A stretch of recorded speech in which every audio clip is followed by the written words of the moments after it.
Olá, sétimo ano. Eu espero que vocês estejam bem. O meu nome é Maria Alice, eu sou professora de língua portuguesa e hoje nós vamos falar sobre os elementos da narrativa. Vamos lá? Eu vou começar, sétimo ano, com a leitura de um texto. E aí, daqui a pouco, nós vamos comentar sobre as características desse texto. De cabeça pensada.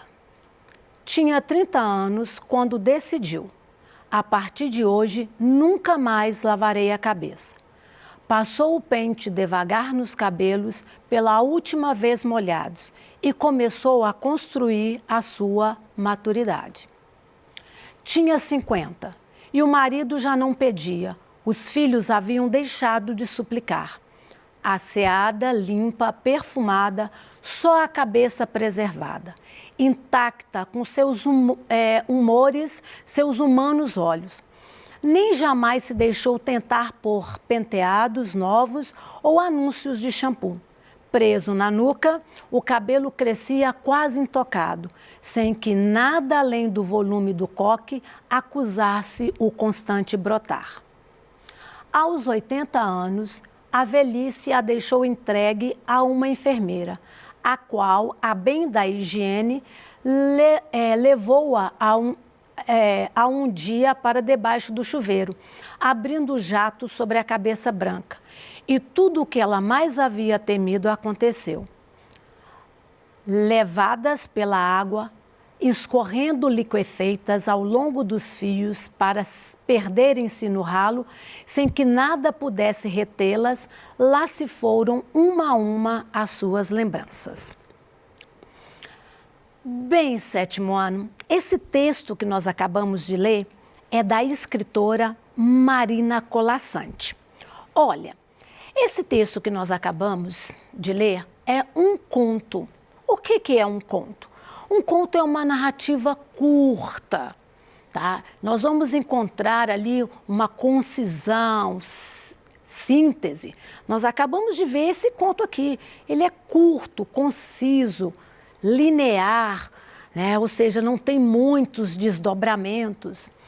E nós vamos observar que o conto vai apresentar alguns elementos, como narrador, personagem, o enredo, o espaço e o tempo. Nós vamos falar com calma de cada elemento. Bom, como nós dissemos, o conto é essa história focada num conflito. E aí teremos a resolução desse conflito. Nós vamos analisar esses elementos aqui do conto a partir do Cabeça Pensada de Marina Colasanti. Então vamos começar com o foco narrativo. Olha só, nós vimos que o conto ele se trata de uma narrativa ficcional, ou seja, algo que foi imaginado, foi produzido, foi inventado. Ficcional é diferente de fato, de vida real, ok? Bom, então nós vamos observar que nós temos esse foco narrativo. O narrador se posiciona, ele pode se posicionar na primeira pessoa, ou seja, vai narrar aquilo que acontece com ele. Ou ele pode se posicionar na terceira pessoa, narrar aquilo que acontece com o outro. No caso do conto que nós acabamos de ler, o nosso foco narrativo é na terceira pessoa. Nós vamos observar que esse narrador conta, relata aquilo que acontece com a mulher, que decide não lavar mais os cabelos. Gente, é claro que esse texto aqui como nós vimos, é uma história ficcional, tem ali uma mensagem. Tanto é que essa questão mesmo simbólica, né? A questão das memórias da mulher está associada à questão de lavar os cabelos. Então, nós vamos ler isso nas entrelinhas, é simbólico, é ficção. Bom, então nós vimos que o foco narrativo é de terceira pessoa. Para que essa situação fique mais fixa, vamos ver mais dois exemplos. Bom, Uma noite destas, vindo da cidade para o Engenho Novo, encontrei no trem da Central um rapaz aqui do bairro, que eu conheço de vista e de chapéu. Cumprimentou-me, sentou-se ao pé de mim, falou da lua e dos ministros e acabou recitando-me versos. Olha, isso aqui é um trecho do romance do Machado de Assis, né? Da obra Dom Casmurro. Aqui nós vamos perceber que esse foco narrativo é de primeira pessoa. Como eu observo isso? Eu tenho encontrei, eu encontrei, eu conheço. Tá? Então nós estamos vendo que o narrador conta aquilo que está acontecendo com ele. Mais um exemplo. Rubião lembrou-se de Santa Teresa, daquela famosa noite da conversação com Sofia, e sentiu correr-lhe um frio pelas costas. Mas a voz do major não tinha nenhum sarcasmo, tampouco era animada de interesse. Olha, aqui nós vamos ver que o narrador conta na terceira pessoa, o foco narrativo é terceira pessoa. Ele conta aquilo que acontece com o outro. Rubião lembrou, tá vendo? Terceira pessoa. Esse trecho que nós acabamos de ler é do romance Quincas Borba, também do Machado de Assis. Eu acho que sétimo ano, a questão do foco narrativo ficou tranquila, não ficou? Né? Primeira, segunda, terceira pessoa. Bem, já que nós estamos falando, né, de narrador, o narrador, então, é aquele que conta a história. É ele que vai apresentar as personagens, as ações, né? E essa história vai se passar num determinado tempo e num determinado lugar. Então, nós temos aí o narrador, aquele que conta essa história.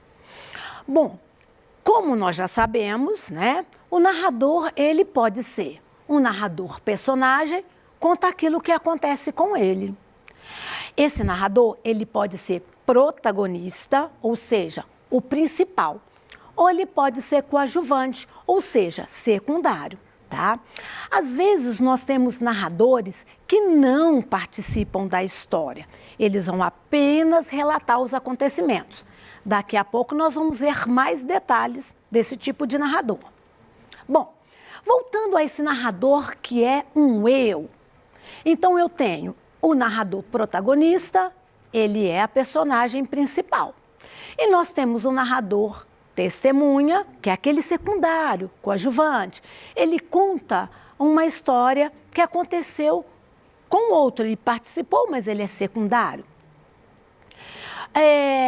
Nós podemos ter como exemplo o seguinte, eu falo assim, ó, olha o protagonista. Eu, essa manhã, saí de casa apressadamente. E fui para o trabalho. Olha, eu sou protagonista. No testemunha, eu falo assim, eu saí de casa essa manhã, apressadamente, fui para o trabalho e encontrei com a minha amiga que deu uma aula sobre os elementos da narrativa. A minha amiga explicou o que era narrador, personagem, tempo, espaço. Vocês perceberam que aqui eu participo, né? Só que eu não sou o principal, porque o principal é a minha amiga que está dando a aula, ok? Bom, nós temos um narrador que não participa das ações, né? Ele não participa ali dos fatos, ele é externo. E aí eu tenho dois tipos também. O narrador observador é aquele que observa a ação sem penetrar, né, no universo aí das personagens. E eu tenho um narrador onisciente, é aquele que sabe tudo, ele inclusive sabe dos sentimentos das personagens. Vou dar um exemplo. Narrador observador. Ela caminhava pela rua deserta naquela manhã de frio. Esse é o observador, ele só está narrando aquilo que ele está vendo. Uma mulher caminhando, né, numa manhã.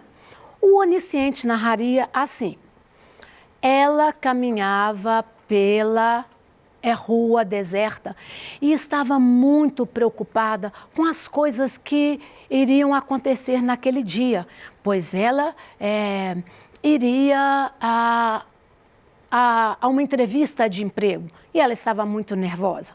Olha, aqui o narrador onisciente sabe até o que a personagem está pensando. O observador apenas descreveu ela caminhando na rua. O onisciente descreveu ela caminhando na rua e o que ela estava sentindo. Bem, nós temos as personagens. As personagens são esses seres que agem na narrativa. As ações giram em torno das personagens. Como eu já disse, quando a personagem é principal, é chamada de protagonista. Muitas vezes, gente, numa narrativa, a gente tem uma personagem que ela é opositora, ela é adversária, ela tem comportamentos, está contra a nossa personagem principal. Ela é chamada de antagonista. Antagonista de antônimo, de contrário, ok? Bem, nós estamos vendo que as personagens, elas podem ser esféricas, ou seja, são aquelas personagens que nos surpreendem. É como se elas fossem quase seres humanos, são contraditórias, Você está, por exemplo, ou assistindo a uma série, um filme, ou lendo um livro, aí de repente a personagem faz uma coisa que você fala, nossa, ela fez isso, como ela teve coragem. Personagem esférica. Às vezes, gente, nós temos histórias narrativas em que as personagens, elas não nos surpreendem. Na hora que acontece a cena, já sabia que ela ia fazer isso. São as personagens planas. Então, elas são ali, olha, elas não são densas, elas não são contraditórias. O que elas fazem, a gente já esperava. Bem, como eu disse, as personagens planas, elas têm essas características superficiais. Já tem aqueles comportamentos que são esperados, sem profundidade psicológica. Tempo e espaço. Olha só, na narrativa, nós vamos ver, por exemplo, voltando lá no De Cabeça Pensada. Nós vamos... sim, gente, eu vou voltar. Eu não falei lá do De Cabeça Pensada, eu não falei das personagens. No conto da Marina Colasanti, nós temos a mulher que deixa de lavar os cabelos, o marido, os filhos e a enfermeira, ok? Então, nós temos aí essas personagens aparecendo. Vamos observar que a mulher é a protagonista, O marido, os filhos e a enfermeira são personagens secundários, ok? Então, o tempo e o espaço. Nós vamos ver que o tempo, ele pode ser dividido, pode ter dois tipos. Nós vamos ter o tempo cronológico, que a gente percebe a passagem do tempo. No conto da Marina Colasanti, nós temos o tempo cronológico, porque a gente pensa, aos 30 anos ela decidiu, aos 50, aos 80, tá vendo? A gente percebe essa passagem do tempo, esse tempo marcado pelo relógio, ok? O tempo psicológico é quando tem um pensamento, sentimento, imaginação. No caso do tempo psicológico, seria assim, se a gente falasse assim, Samantha estava sentada e ficou pensando como ela era feliz quando era criança. Olha, a gente não sabe quanto tempo a Samantha ficou sentada ali pensando na infância. Então, é o tempo psicológico, é um fluxo de consciência, ok?